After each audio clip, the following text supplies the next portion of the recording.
और आइए अब आपको हम लेके चलते हैं राजधानी दिल्ली, जहां की कुछ तस्वीरें आपको एक बार फिर से हैरान कर देगी। जहां पे बाइकर गैंग ने एक बार फिर से हुड़दंग मचाकर सबको परेशानी में डाल दिया। ये तस्वीरें हैं दिल्ली के गोल डाक खाने इलाके की। दिल्ली की सड़कों पर एक बार फिर से बाइकर्स का हुड़दंग देखने को मिला। कल रात राजधानी में सैकड़ों बाइकर्स ने खूब हंगामा किया। बाइकर्स को रोकने के लिए पुलिस ने बैरिकेडिंग कर रखी थी और इसके बावजूद भी इन लोगों ने सड़क जाम कर स्टंट किया। गोलडा खाने के पास पुलिस ने जब इन्हें रोकने की कोशिश की तो इन्होंने पीसीआर वैन पर पथराव कर यहां पर एक कांस्टेबल को जख्मी भी किया।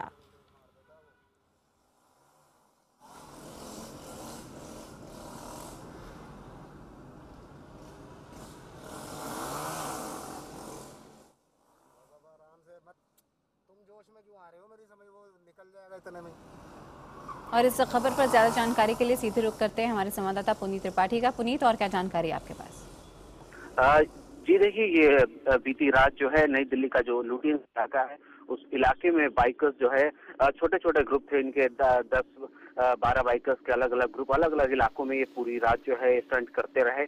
कुछ जगहों पे पुलिस ने रोकने की कोशिश की।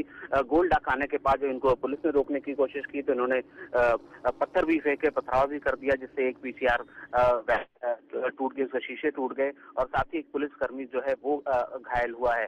और अक्सर हम बीच में देखते हैं कि इस तरीके के हुड़दंग और स्टंट जो है बाइकर्स नई दिल्ली का खासतौर से इलाका जो इंडिया गेट, गोल डाक खाना के आसपास का इलाका इस तरीके से करते हैं। और पिछले दिनों दिल्ली पुलिस ने बकायदा एक अभियान भी चलाया था और सैकड़ों की संख्या में बाइकर्स को पकड़ा था, बाइक जब्त की थी, लेकिन उसके बावजूद भी इस तरीके के हुड़दंग और स्टंट दिल्ली की सड़कों पर आम होते जा रहे हैं।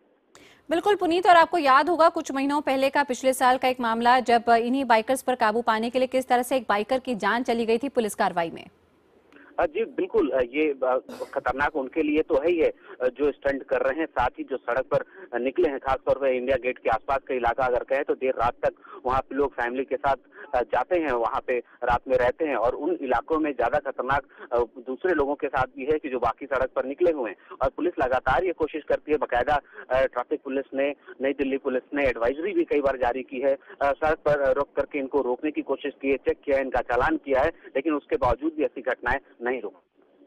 बिल्कुल, ऐसे में क्या लगता है आपको पुनीत, बढ़ रही ऐसी घटनाओं को लेकर और बाइकर्स गैंग के हुड़दंग को लेकर क्या कोई खास तरीके का कदम उठा सकती है यहाँ पे Delhi police, Delhi traffic police?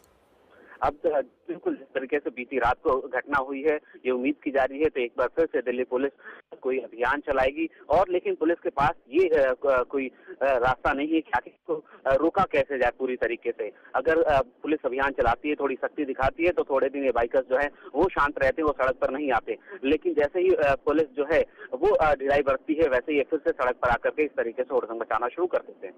बिल्कुल पुनीत, और जो तस्वीरें आपने हम तक भेजी हैं उसमें हम साफ देख सकते हैं कि किस तरह से स्टंट लगातार ये बाइकर्स कर रहे हैं। इन्होंने खुद तो हेलमेट पहना ही नहीं है, लेकिन इनके इस हुड़दंग और स्टंट्स की वजह से दूसरों की जान को भी बड़ा खतरा बना हुआ है। जी बिल्कुल, जिस तरीके से स्टंट करते हैं, अगर आप शायद दिल्ली की सड़क पर रात को निकलें और खासकर नई दिल्ली के इलाके में निकलें तो आपको तो लिए भी एक खतरा बना रहेगा, क्योंकि तरीके से ये स्टंट करते हैं, वो अपनी जान तो जोखिम में डाल रहे हैं, साथ ही दूसरों लोगों की भी जान जोखिम में डालते हैं। कुछ पहले की अगर हम बात करें तो लगभग 1 साल पहले एक बार इन्हीं बाइकर्स ने इतना हुड़दंग मचाया था कि आसपास इंडिया गेट के आसपास जो लोग टहलने घूमने गए थे वो लोग परेशान हो गए थे और कई बारी छेड़खानी की भी बात सामने आती है।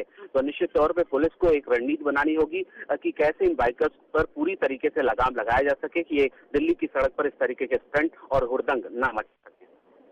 बिल्कुल पुनीत, तमाम जानकारी के लिए आपका बहुत बहुत शुक्रिया। और आपको याद दिला दें, बीते साल 2013 जुलाई का एक मामला था जब पार्लियामेंट स्ट्रीट पर पुलिस कार्रवाई में एक बाइकर गैंग में शामिल एक युवक की ऐसे ही जान चली गई थी। तो सोचने वाली बात है कि इंस्टेंट से कुछ हासिल नहीं होता, बल्कि आप अपनी खुद की जान और दूसरों की जान जोखिम में डालते हैं।